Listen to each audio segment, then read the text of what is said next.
Bismillah ar-Rahman ar-Rahim.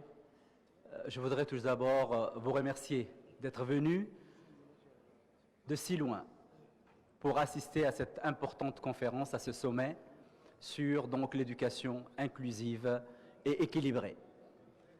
Encore une fois, je réitère nos mots de bienvenue dans cette paix, dans cette terre de paix, cette terre d'échange, cette terre de rencontre qu'est la République de Djibouti. Je voudrais également, si vous le permettez, vous demander une grande ovation et tous vos applaudissements pour tous ceux qui ont organisé cette conférence et à leur tête le ministre de l'Éducation nationale. L'enseignement supérieur a commencé à Djibouti en l'an 2000. Ça fait 20 ans, une génération. À l'arrivée du président de la République, son Excellence Ismaël Omar Guelleh, a jugé utile que désormais les études supérieures se feront en République de Djibouti. Nous avons bien sûr créé tout d'abord un pôle universitaire. Et dans ce pôle universitaire, les enseignants djiboutiens ne répétaient que de cours qui étaient produits et initiés en France. Mais progressivement, nous avons jugé utile que nos enseignants djiboutiens devaient être formés pour remplir ce rôle et être à la hauteur des défis que nous nous lançons. La première chose qui a été faite donc en 2006, c'est de créer l'Université de Djibouti. Et à l'heure actuelle, en 2020, tous les enseignants à l'Université de Djibouti sont des enseignants djiboutiens.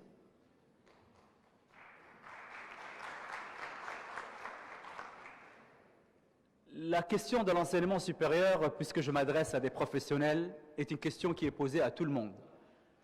Elle est présente aujourd'hui, elle présente un certain nombre de défis, et je suis très fier de vous présenter notre nouveau campus sur la photo.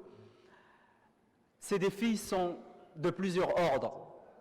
Le monde entier a voulu démocratiser l'enseignement supérieur en ouvrant à tous les étudiants la possibilité d'avoir accès à l'enseignement supérieur. Il est clair qu'en démocratisant, tous les pays n'ont pas mis les moyens pour que ce nombre très important d'étudiants qui arrivent, il faut les structures, il faut les professeurs, il faut un certain nombre d'engagements pour qu'on ne fasse pas de la quantité, mais qu'on fasse de la qualité. Alors, juste pour aiguiser vos recommandations par la suite par rapport au sommet, éducation équilibrée, inclusive. La plupart d'entre nous, nous sommes soumis à des lois internationales, à des visions internationales. Ce matin, la plupart des présidents de République et premiers ministres ont parlé de l'objectif de développement numéro 4. Tous les pays se disent « Allez, on va y aller, il faut respecter ». Avec quels moyens ? Avons-nous tous la capacité de respecter cet engagement ou est-ce que c'est une décision ou une volonté qu'on souhaiterait avoir mais qu'on n'arrive pas à concrétiser? Et puis vous arrivez à l'échelle régionale. Vous avez, pour nous Africains, la vision, l'agenda 2063, qui indique également qu'il faut qu'on travaille sur l'enseignement supérieur et l'éducation de nos autres Africains. Et c'est pire encore dans notre pays, dans nos pays, puisque on nous dit qu'en 2050, 65 à 70% de la population africaine aura entre 15 et 25 ans. Vous vous imaginez ce sur à quoi nous devons nous préparer. Djibouti, on nous dit que dans les 10 à 20 années qui vont arriver, 50% de la population aura moins de 15 ans. Donc il faut qu'à l'éducation nationale on se prépare et qu'à l'enseignement supérieur on se prépare. Et puis chaque pays a sa propre vision. Nous avons développé par exemple la vision 2035 pour Djibouti qui place l'éducation et l'enseignement supérieur au centre de cette vision 2035, puisque c'est elle qui va répondre aux besoins de pays. Alors, nous avons créé l'université de Djibouti. C'est une histoire très intéressante. Personne n'y croyait, que les Djiboutiens et surtout le président de la République. On est parti avec 400 étudiants en 2006. On se retrouve aujourd'hui, mesdames et messieurs, avec plus de 10 000 étudiants. Imaginez-vous si on était resté dans un schéma classique d'envoyer nos étudiants à l'étranger. Combien on aurait pu envoyer? 10, 20, 30, allez, 200. Combien de personnes et d'étudiants on aurait exclus de cette éducation? Et c'est là où le mot inclusive est très important, parce qu'il permet à chaque étudiant djiboutien qui a obtenu son bac d'avoir accès à l'université de Djibouti. L'université de Djibouti aujourd'hui forme ses propres enseignants, qui ont des masters, qui ont des doctorats, et qui reviennent dans le pays pour enseigner à leurs frères et sœurs et à leurs concitoyens. Inclusive, parce qu'il a fallu les encourager. Donc, très bien les payer, pour qu'ils ne soient pas tentés de rester en Europe ou d'aller dans les pays riches et de déroger à la mission qui leur a été assignée de revenir enseigner dans leur propre pays et contribuer au développement de leurs concitoyens.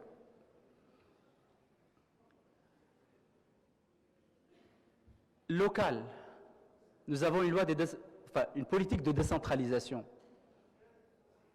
qui veut que dans chaque localité, nous créions également des activités éducatives.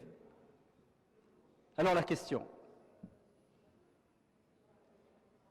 ce sommet nous permettra-t-il à tous ici, pas qu'à nous deux en tant que responsables de l'éducation et de l'enseignement supérieur de Djibouti, à vous tous, de se dire quel rôle cette éducation inclusive, cette éducation équilibrée pourra interférer et jouer et permettre à tous ces éléments, de l'échelle de ce que nous imposent les régulations internationales jusqu'à ce que nous impose le local, comment cette éducation inclusive et équilibrée peut nous permettre d'aller de l'avant tous ensemble avec nos moyens, mais en essayant également de trouver les possibilités d'échanger par rapport à nos forces et faiblesses pour que nous arrivions à une éducation équilibrée.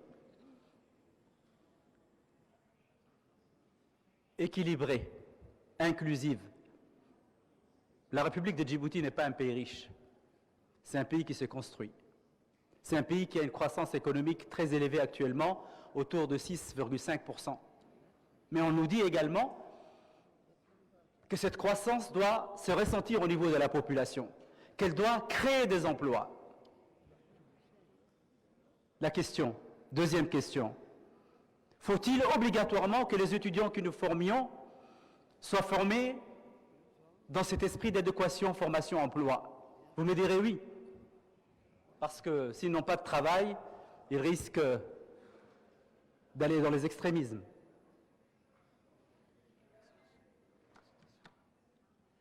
Merci. Alors, il y a une chose qui est importante. Former, c'est bien. Éduquer, c'est très bien.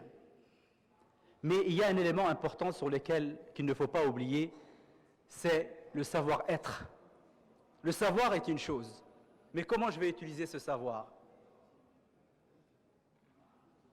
Le savoir-faire, c'est bien. Comment je vais l'utiliser? Inclusive, le savoir-être. Le savoir-être est quelque chose de très important. Je vous assure que dans la nouvelle économie qui est en train de se mettre en place, on va faire un essai.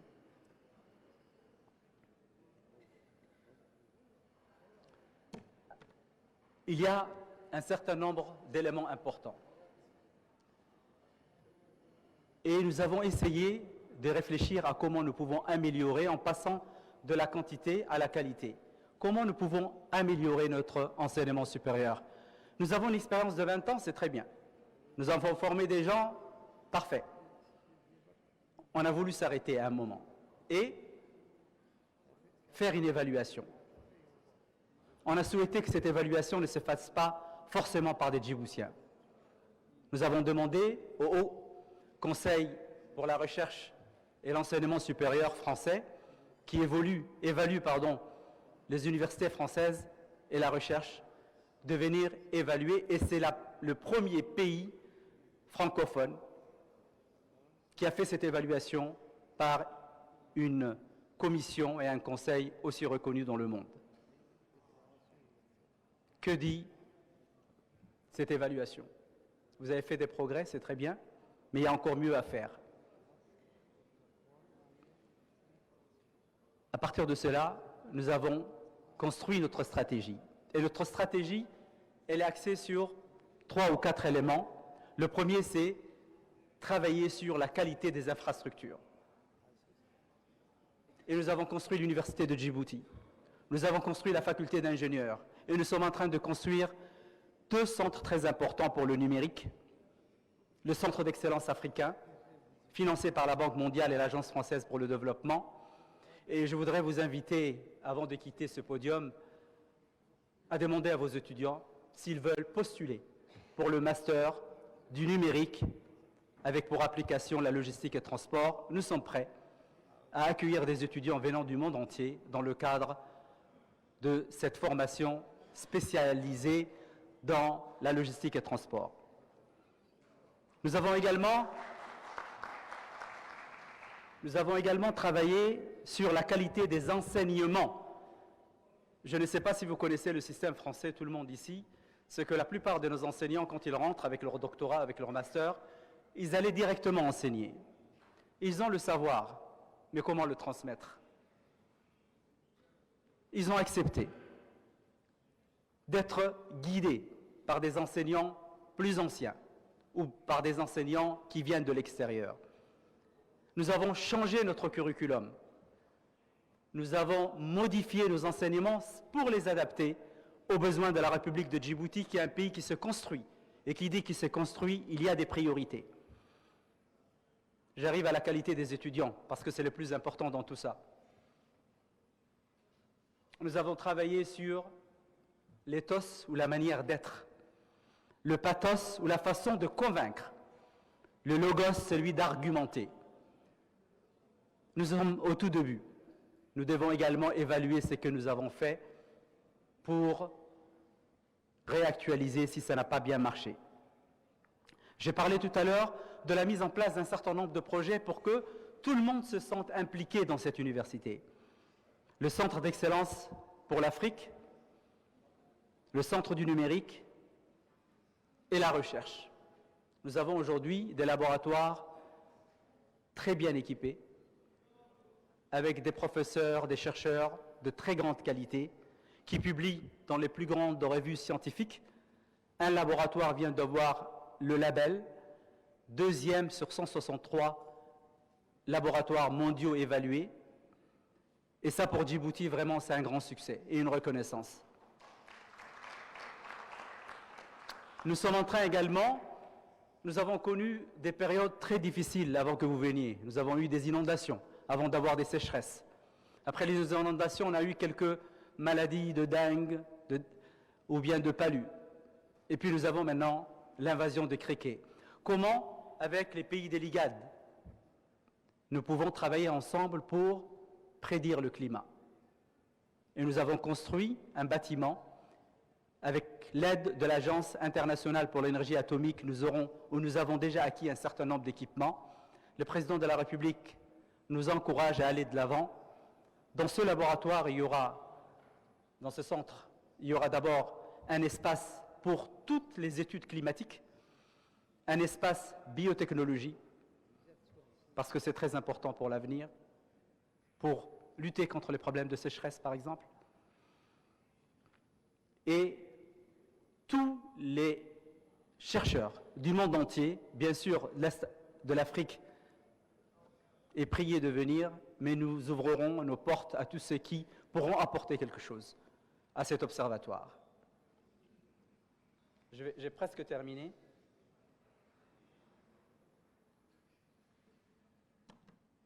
Très rapidement, le devenir de l'université au niveau de la recherche. Nous avons atteint une masse critique aujourd'hui de docteurs qui sont capables de répondre à ces aspects de recherche. Et nous avons créé une école doctorale dans ce sens-là. Le monde évolue rapidement, devant nos yeux. Et les nouvelles technologies ne cessent, comme vous le savez, d'émerger, de changer totalement nos comportements, nos modes de vie, notre façon de travailler, d'interagir avec nos sociétés.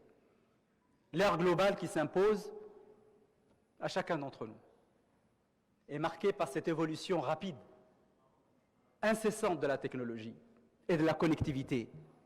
Certainement, vous avez entendu parler blockchain, biotechnologie, cybersécurité, intelligence artificielle et j'en passe. Elle crée des opportunités pour nous tous.